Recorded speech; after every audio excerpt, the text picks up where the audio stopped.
Olá a todas e todas, bem-vindos aqui ao canal do Reagrupamento Revolucionário. É bom ter vocês por aqui. Meu nome é Márcio, sou professor da Educação Básica, milito nesse setor, através do coletivo Educação Socialista, e a partir desse segundo semestre a gente vai movimentar mais aqui o canal do YouTube da nossa organização, então já fica o convite para vocês clicarem aí em assinar e ativar as notificações para sempre que a gente postar um vídeo novo, vocês serem avisados e verem a tempo de acompanhar com mais frescor os comentários, as notícias que a gente vai tentar postar com certa regularidade. Fica também o convite para vocês acessarem o nosso site, onde estão disponíveis artigos, materiais diversos, panfletos da nossa atuação dos movimentos sociais. Temos também um canal no Spotify, onde a gente tem postado áudios de textos nossos e textos históricos que a gente acha que são importantes para a formação, para quem gosta de ouvir, né? Às vezes facilita um pouco ao invés de ler. Então fica o convite também a acessar essa nossa mídia, além de nos acompanhar nas redes sociais, onde a gente costuma postar, divulgar esses materiais todos, o Facebook e o Twitter. Só procurar por Reagrupamento Revolucionário em qualquer um desses meios que vocês nos encontram, e tem também os links aqui embaixo na descrição do vídeo para facilitar. A gente chegou já, né, na verdade, já passou até da marca de 6 meses do governo Lula, né, em que encerramos então esse primeiro semestre desse retorno do PT à presidência, e tem muitos balanços, muitos debates que são necessários fazer. Muita coisa já aconteceu nesse curto espaço de tempo. Então a proposta aqui do vídeo de hoje vai ser desenvolver alguns comentários, que em breve vão estar também na forma de texto disponível aí no nosso site, nas nossas redes. E, inclusive, em breve a gente deve ter um novo número da nossa revista, então fica também o convite aí para vocês ficarem atentos à publicação sempre gratuita, em formato PDF, no nosso site, mas também com os nossos membros, né, disponível a versão impressa para quem quiser, quem preferir, né, acessar dessa forma. Então, bom, a gente teve uma eleição muito tensa, né, muito marcada aí por um apoio quase que de 100% da esquerda que se reivindica socialista à candidatura do Lula, e um dos principais argumentos, fosse da própria militância socialista, fosse dos progressistas em geral, que estavam insatisfeitos com o governo Bolsonaro, que viam nele, com toda razão, um governo reacionário, inimigo dos interesses da classe trabalhadora. A gente teve como argumento principal que era necessário votar no Lula para derrotar o Bolsonaro e assim derrotar um suposto fascismo. A gente já desenvolveu em alguns outros lugares, alguns vídeos, textos, um debate de por que nós não consideramos o Bolsonaro fascista, nem o bolsonarismo enquanto força política, enquanto um movimento fascista. Fascismo ele é muito mais do que mero reacionarismo, né? Ele é um reacionarismo organizado, inclusive militarmente, para destruir a classe trabalhadora organizada. E isso, por mais que tenha sido um terror o governo do Bolsonaro, foi um passo que ele em momento nenhum se propôs a dar, não tentou dar esse passo, né? Ele não organizou um movimento de massas para atacar sistematicamente as organizações dos movimentos sociais, por mais que durante o governo dele, com certeza, grupos fascistas de verdade tenham crescido muito, né, à sombra ali da promoção de ideias reacionárias, de mensagens de violência, legitimando nessas mensagens de violência contra a esquerda. Mas independente desse debate de se o bolsonarismo era fascismo ou não, acho que cabe a gente fazer um balanço aqui de se ter eleito o Lula, ter eleito o PT novamente, está ajudando a combater esses reacionários, está ajudando a limpar o Brasil dessas forças do próprio bolsonarismo, inclusive dos grupos realmente fascistas que estão se organizando nas sombras de forma paramilitar para fazer enfrentamento armado com os movimentos sociais. 6 meses, 7 meses agora já, né? É pouco tempo, mas também não é nada. Não é um tempo que dê para a gente menosprezar, que dá para dizer que o governo não teve como agir. E quando a gente olha para que o governo está fazendo em relação aos bolsonaristas, principalmente em relação ao grande evento que marcou politicamente esses primeiros meses do governo, que foi o 8 de janeiro, né? A gente tem também um texto debatendo um pouco isso. Na nossa entender, aquilo foi um levante reacionário com presença de setores golpistas dentro das forças armadas e policiais que fracassou.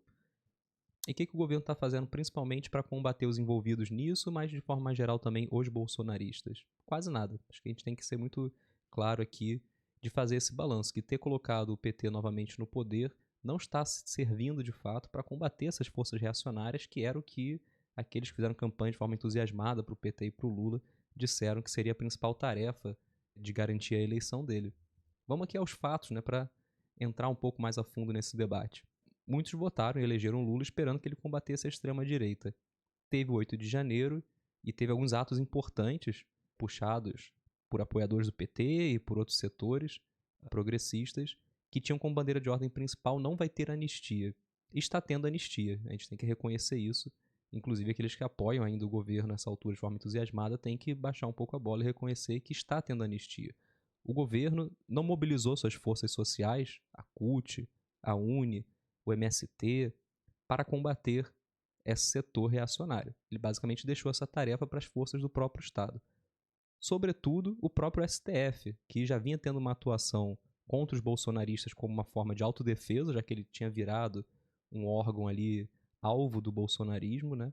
Então a gente está vendo as ações principais vindo do STF e, em alguma parte, também da Polícia Federal, mas muito mais pela pressão vinda do STF do que do próprio órgão executivo, do que da própria presidência e dos seus ministérios.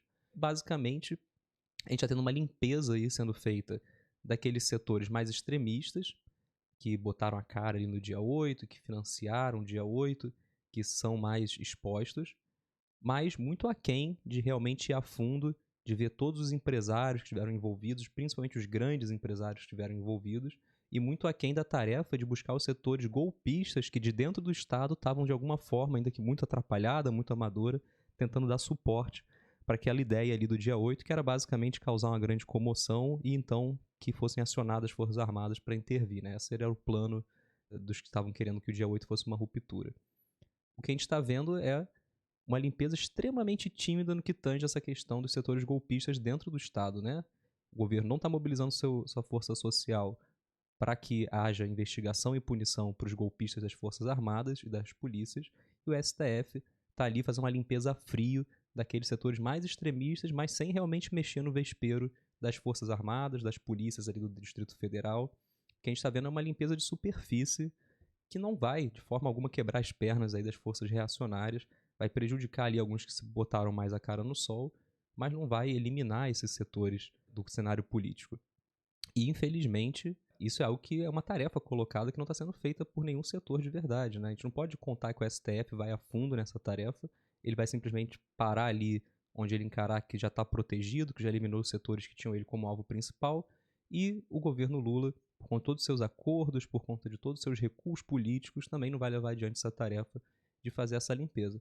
Basta ver que ainda está no Ministério da Defesa um pau-mandado dos militares de alta patente, que inclusive era simpático aos setores golpistas, né? Então, tá tendo anistia, e não só tá tendo anistia, como o governo tá ali de braços dados com setores que tiveram, se não envolvimento direto, pelo menos uma simpatia pelo processo ali, que foi uma tentativa muito atrapalhada de golpe, de levante reacionário, né? Então, o primeiro ponto é esse. A grande tarefa que envolveria eleger o Lula, que seria combater o suposto fascismo, ou pelo menos combater a extrema-direita, que é algo que nós temos pleno acordo que tem que ser colocado como uma tarefa prioritária, não está sendo desenvolvido por esse governo e nem por suas enormes forças sociais, né, suas enormes forças nos movimentos sociais. Está tendo anistia, está tendo aliança com setores pró-golpistas, como o próprio ministro da Defesa.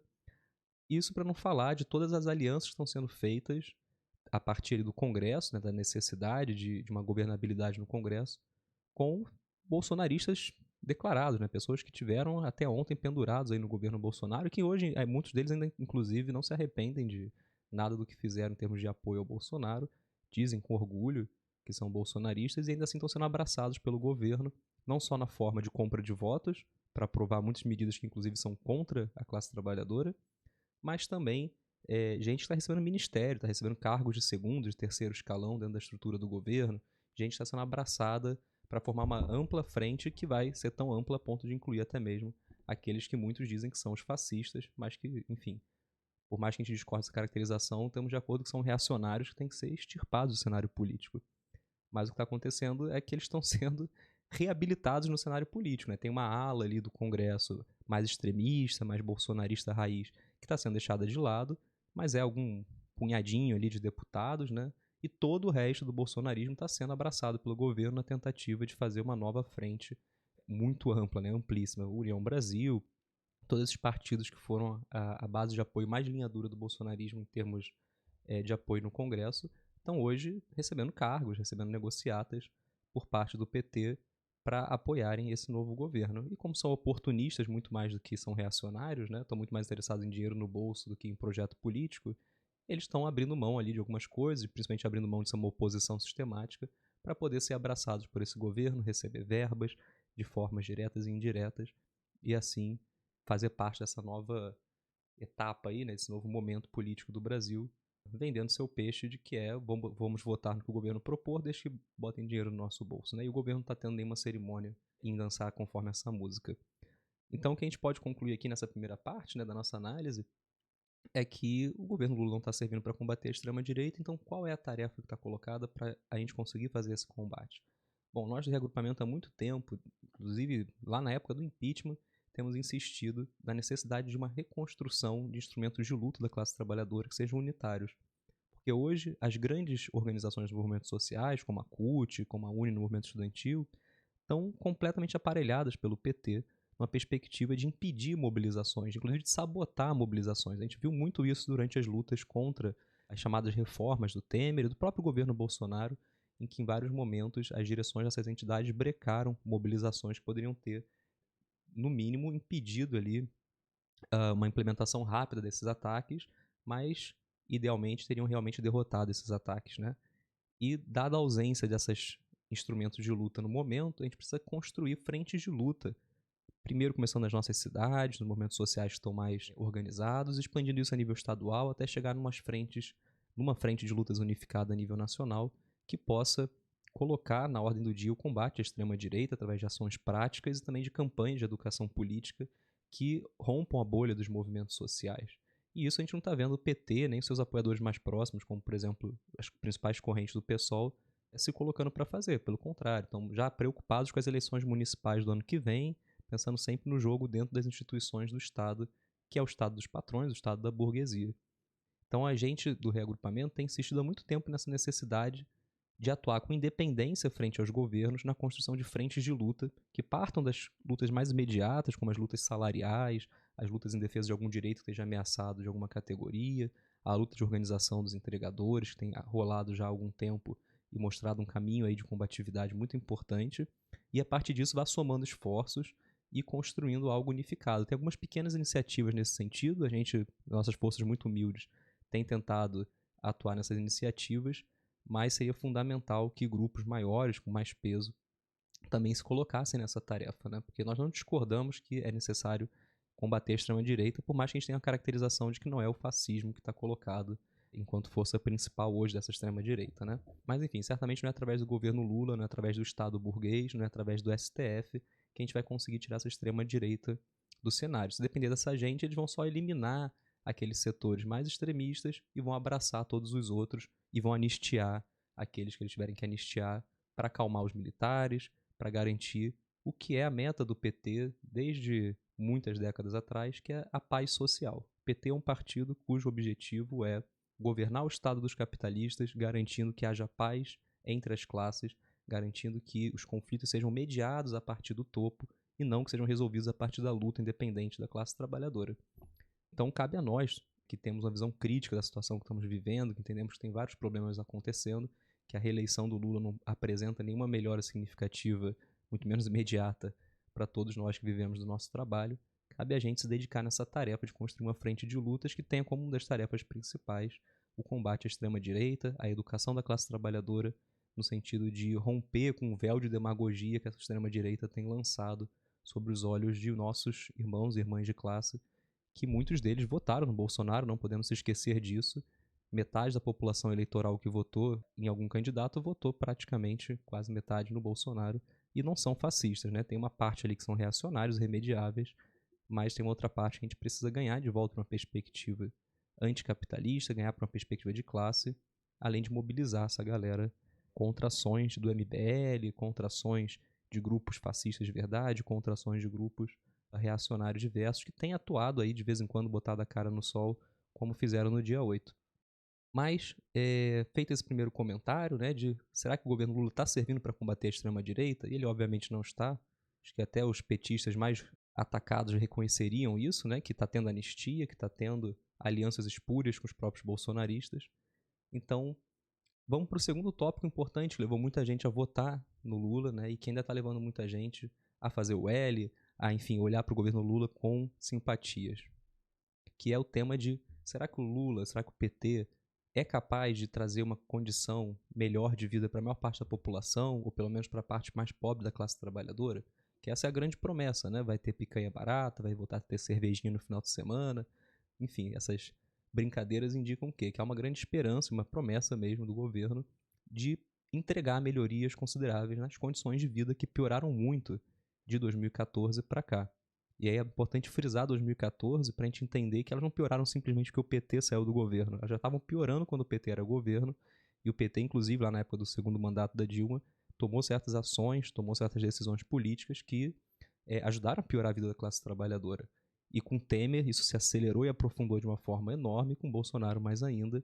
Então há muita esperança de que esse governo Lula 3 vai reverter essa piora na condição de vida, vai entregar melhorias significativas para quem vive do trabalho, principalmente para as pessoas mais pobres. Então vamos entrar aqui num debate. Será que isso está sendo realizado? Será que isso tem a possibilidade de ser realizado? Bom, o governo Lula não começou do zero. O PT já assumiu governos há muito tempo em municípios, estados, e já teve 3 mandatos, 4, né, se a gente considerar o mandato interrompido da Dilma, já teve 4 mandatos na presidência. Qual foi o programa do PT em todos esses momentos e principalmente, vamos analisar aqui, né, os governos Lula e Dilma?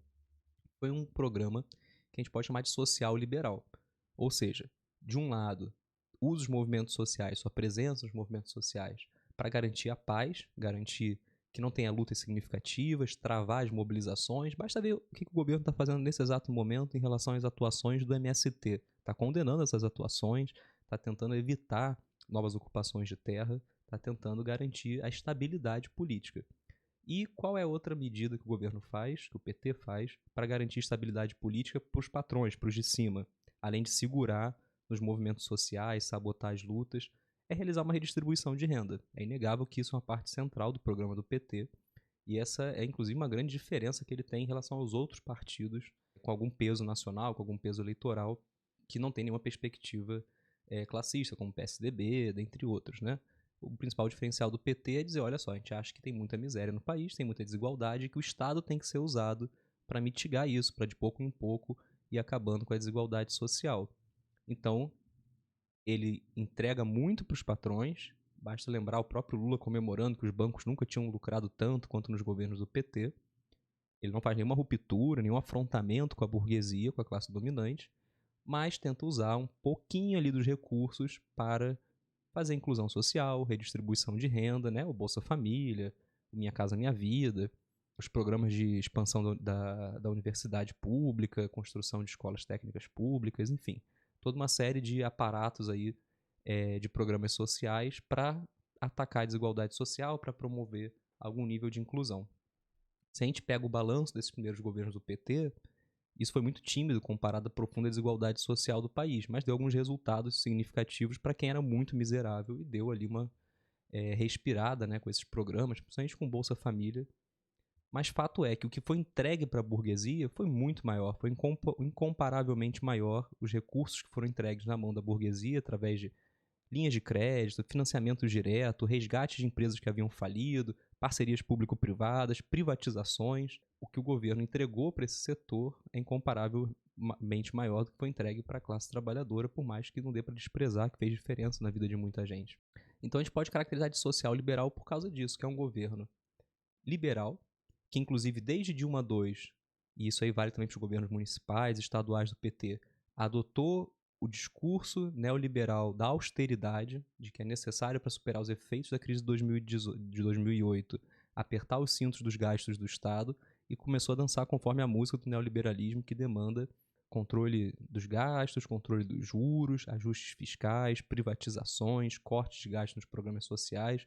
Vamos lembrar que quando Dilma cai, quem é que era o ministro da economia dela? O Levi Mãos de Tesoura, estava cortando os gastos sociais em vários setores. Inclusive no próprio Minha Casa Minha Vida, né, que era um dos programas que a própria Dilma tinha ajudado a promover durante a eleição, como se apresentando ali como mãe daquelas propostas, né? E os governos do PT estaduais e municipais de lá para cá seguiram dançando a mesma música da austeridade, portanto uma música aí alinhada com o neoliberalismo. Eles vão, portanto, cada vez menos entrar em conflito com a burguesia para garantir a entrega de recursos para os setores sociais. Vão se contentar com aquilo que a burguesia tolerar que seja entregue, e a gente tem que ter noção de que internacionalmente e nacionalmente a gente está num momento econômico em que a burguesia vê as suas taxas de lucro cada vez mais espremidas. Desde a crise de 2008, a burguesia não encontrou internacionalmente uma forma de retomar os patamares anteriores à crise dos seus lucros. Então, cada vez mais ela demanda os recursos públicos sendo entregues para ela para compensar essa situação. E o que o PT vai fazer nessa situação, já vem fazendo nos seus vários governos locais, já deixou claro nesses primeiros meses que vai fazer também no governo federal, é atender os pedidos da burguesia de pegar a maior parte possível de recursos acumulados na mão do Estado e entregar para o setor privado. E aí vai pedir um pouquinho ali, o que sobrar, vamos entregar aqui para os setores populares, vamos botar em educação, em saúde, para evitar também uma explosão, uma revolta, porque esse é o jeito do PT de governar para a burguesia. Esse é o seu diferencial. Não é que o PT é um partido de esquerda e um governo de esquerda. O PT é um partido a serviço do capital, o seu governo é um governo a serviço do capital, mas com esse diferencial de que ele se propõe a governar de uma forma que garanta a estabilidade. Garanta a estabilidade fazendo essas pequenas entregas para a população, principalmente mais pobre, mas enfim, para a população trabalhadora em geral, com programas de inclusão, com redistribuição de renda. Mas vamos ver o que o PT está fazendo nesses primeiros meses. É verdade, retomou aí alguns projetos sociais, restabeleceu o orçamento de alguns setores, né, para garantir que esses projetos sociais sejam conduzidos realmente, enquanto que os governos anteriores do Bolsonaro e do Temer dilapidaram muito esses programas sociais. Mas o que o governo está fazendo para a burguesia? O Haddad virou o queridinho da Globo News, virou o queridinho da Faria Limer, dos Faria Limer, né? Muitos, com razão, dentro do andar de cima, apontam que há uma continuidade entre o governo do Lula, na gestão que o Haddad vem fazendo da economia, e o que era o Paulo Guedes sobre Bolsonaro, e o que era a política econômica do Temer, que é austeridade e entrega de recursos para a burguesia. A gente tem essa continuidade da política econômica e a gente pode ver isso no primeiro ponto, que é a manutenção das contrarreformas que foram feitas pelo governo Bolsonaro e pelo governo Temer. Principalmente a destruição da Previdência, que foi a reforma da Previdência, e a reforma trabalhista, que detonou vários direitos conquistados com muito sangue, com muito suor pela classe trabalhadora. O governo, em momento nenhum, se colocou como parte da sua agenda a tarefa de atacar, de resgatar nesses direitos que foram derrubados, de atacar essas contrarreformas que os governos anteriores aprovaram. E nem faria sentido que ele propusesse isso, porque vamos lembrar, durante a reforma da Previdência, né, que ocorreu sobre o governo Bolsonaro, a partir ali da articulação entre o Rodrigo Maia e o Paulo Guedes, os governadores do PT, se não me engano eram 4 governadores na época, estavam ativamente, publicamente fazendo campanha pela aprovação da reforma da Previdência.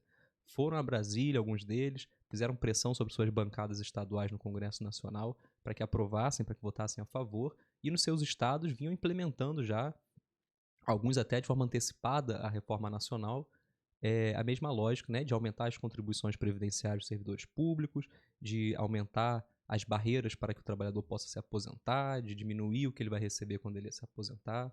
Enfim, já vinha aplicando essa música da austeridade, né? Vinha conduzindo a sua política local nos seus governos estaduais, dentro dessa lógica, dentro dos governos municipais onde o PT tem presença, seja encabeçando, seja como base de apoio. Mesma coisa, eu posso falar aqui como alguém que atua na cidade de Niterói, sendo servidor, né, da educação na cidade de Niterói. O governo é apoiado pelo PT e segue uma linha totalmente neoliberal de destruir a saúde pública, destruir a educação pública. E o PT está ali apoiando desde o início esse governo, porque essa é a lógica deles, né? Eles vão atender o que a burguesia está pedindo e vão tentar ali fazer sobrar um pouquinho para atender também os setores populares. Então, em momento nenhum, o governo Lula, o PT, está colocando como tarefa destruir, né, reconstruir, digamos assim, a Previdência e as leis trabalhistas, destruir as contra-reformas que atacaram esses nossos ganhos, né? Ah, mas o PT não tem capacidade para fazer isso, o PT não tem apoio necessário no Congresso para mexer numa coisa dessas, todo mundo vai gritar, vai ter mobilização contrária. Ué, o PT se diz o maior partido de esquerda da América Latina, dirige a CUT, que se apresenta como o maior sindicato da América Latina, tem o apoio dos setores que dirigem a UNE, que se diz a maior entidade estudantil da América Latina. E não teve nenhum problema em comprar os deputados para aprovar reformas recentes, que inclusive foram reformas para atacar os direitos da classe trabalhadora mais ainda, que foi o novo teto de gastos articulado pelo Haddad e a reforma, a reforma tributária, que foi feita também para atender a classe burguesa. Então, se pode usar dinheiro público, rios de dinheiro, bilhões, para comprar voto no Congresso, para atacar a classe trabalhadora, por que não pode fazer isso também para favorecer a classe trabalhadora?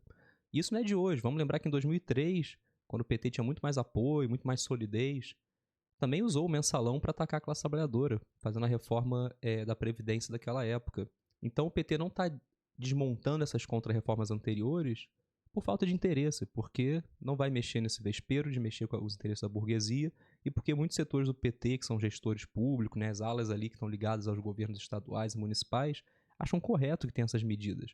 Acham necessário enxugar os gastos, acham necessário entregar uma parte dos recursos públicos maior para a burguesia, para garantir essa aliança com essa classe, evitar mobilizações da parte dela que tirem o PT do governo. Então estão dispostos a entregar os nossos direitos, as nossas melhorias de vida, que a gente conquistou com muito ardor, para garantir a governabilidade, para garantir um projeto que eles têm acordo, né? Um projeto liberal, por isso que a gente chama eles de social liberal, porque ao mesmo tempo que eles têm algumas medidas sociais, eles também estão aí atuando com esse programa abertamente liberal.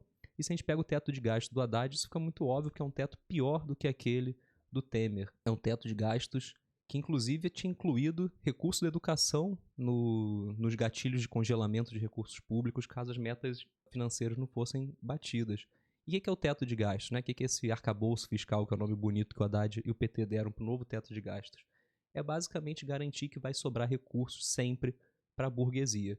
Se faltar, vai faltar na saúde, na educação, na moradia popular, mas vai garantir que sempre tem os recursos necessários para financiar os lucros dos burgueses, para garantir a infraestrutura necessária para esses lucros acontecerem, enfim, para pagar os rentistas que sugam, né, os recursos públicos através da dívida.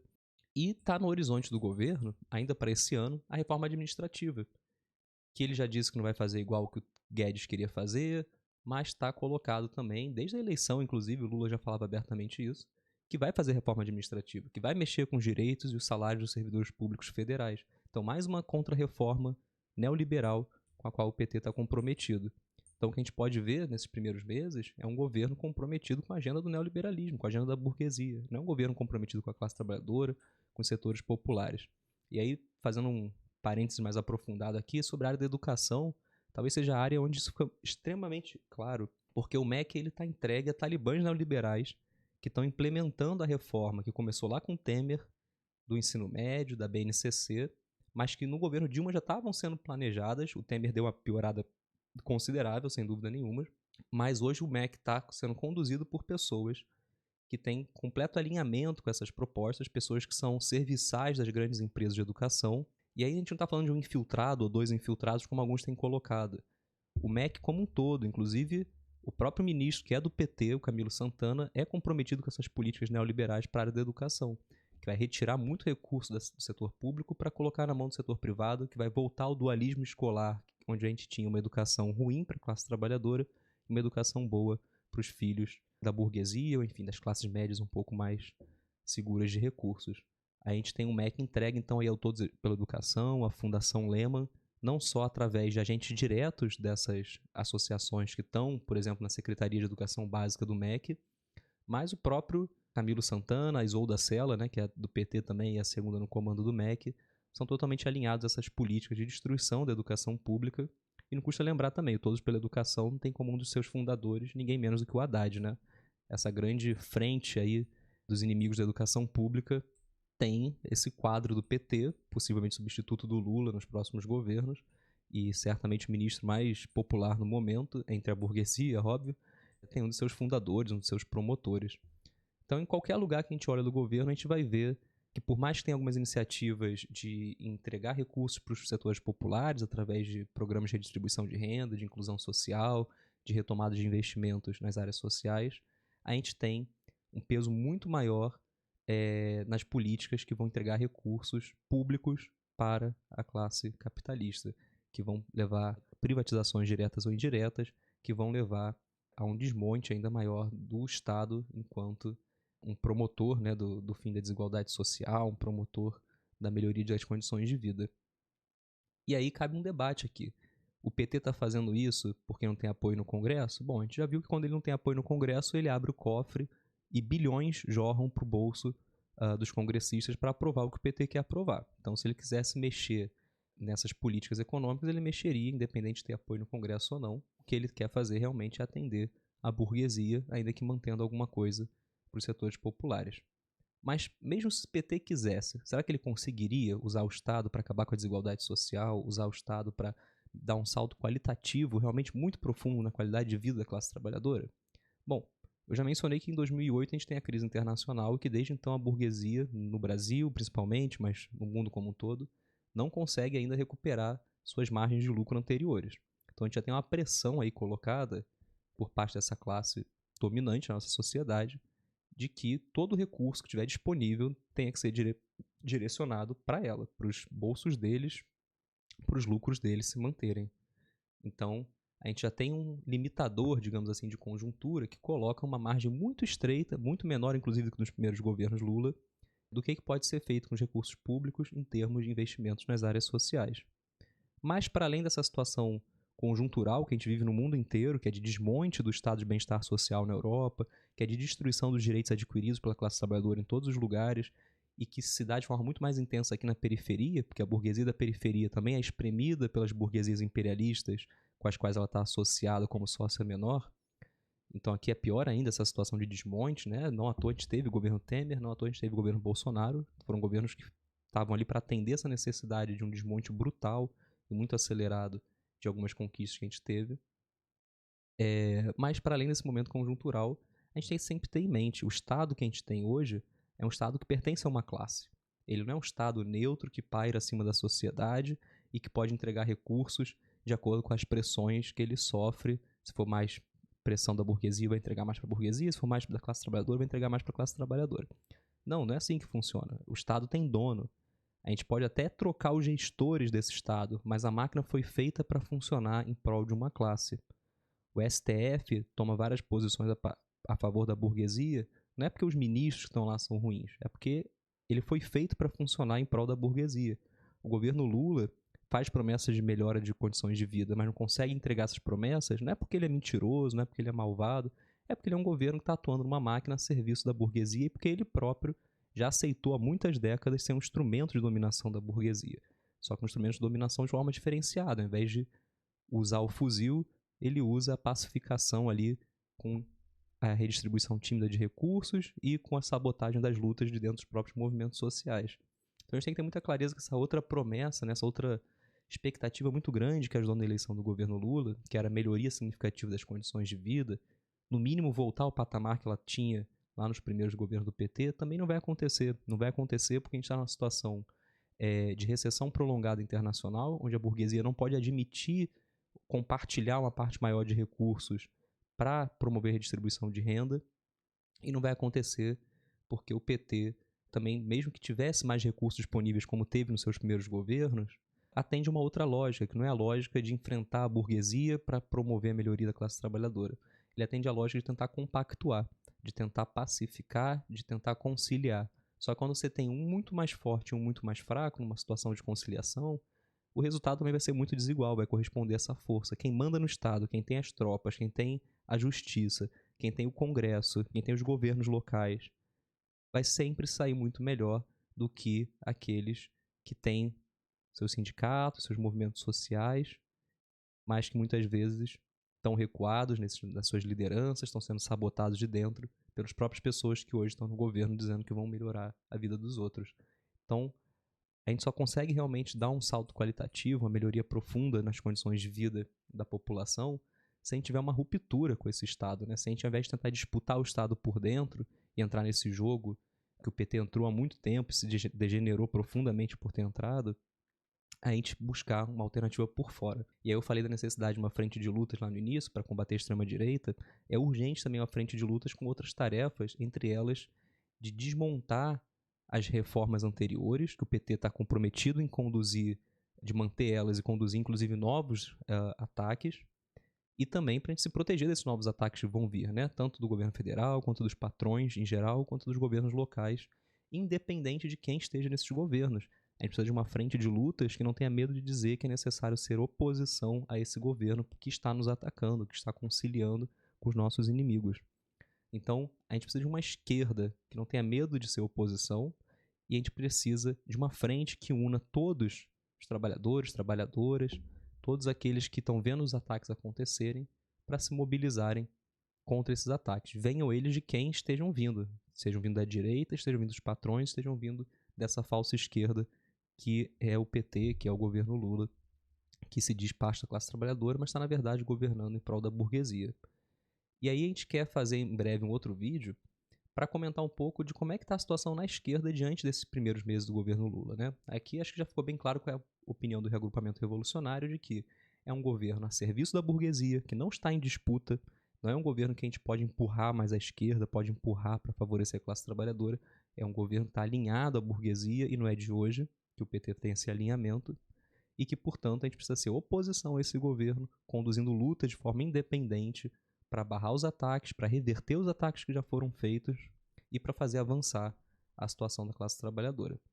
Através de uma frente de lutas e também através da construção de um partido que tenha coerência na defesa do socialismo, que acredite no socialismo não para um futuro incerto, mas que entenda que o socialismo é uma tarefa urgente, inclusive, para os nossos tempos, e que a gente só vai chegar nele tendo total independência em relação aos patrões e aos seus instrumentos, como o PT é hoje um instrumento dos patrões. Então, um partido que tem uma perspectiva não de disputar o Estado dos patrões por dentro, mas de romper com ele através de uma revolução que coloque em cena outras formas de poder, outras formas de controlar a política e a economia, que venham de baixo, que venham de assembleias de base da classe trabalhadora, organizado pelas empresas, pelos locais de moradia, e que tome o lugar, destruindo esse aparato a serviço da burguesia que é o Estado brasileiro, e construa no seu lugar algo radicalmente diferente que possa colocar a riqueza que a gente gera a serviço do nosso bem-estar. Hoje, não tem como a riqueza que a gente gera ser colocada a serviço do nosso bem-estar, porque quem controla a distribuição disso é a burguesia através do seu Estado, inclusive através da falsa esquerda que nos sabota e que está aliada com essa burguesia. Então, a gente encerra por aqui esse vídeo, mas já fica o convite para vocês acompanharem em breve uma análise de como é que está a esquerda que se diz socialista em relação a esse governo. Uma esquerda que apoiou a eleição do Lula e que, em grande parte, segue ainda apoiando de forma crítica ou de forma mais entusiasmada o seu governo, ao invés de colocar a tarefa de construir isso que eu estou falando, que é uma frente de lutas, que é uma oposição firme a partir dos de baixo, a partir dos trabalhadores, para conseguir garantir os seus direitos, suas melhorias necessárias. Então fica o convite aí, lembrem de assinar o canal, compartilhar esse vídeo, nos acompanhar no nosso site, nas nossas redes sociais, e em breve a gente se vê de novo, comigo ou com outros camaradas do reagrupamento, para debater qual é o papel hoje da esquerda socialista nesse cenário com o retorno do PT ao poder. É isso aí e até breve.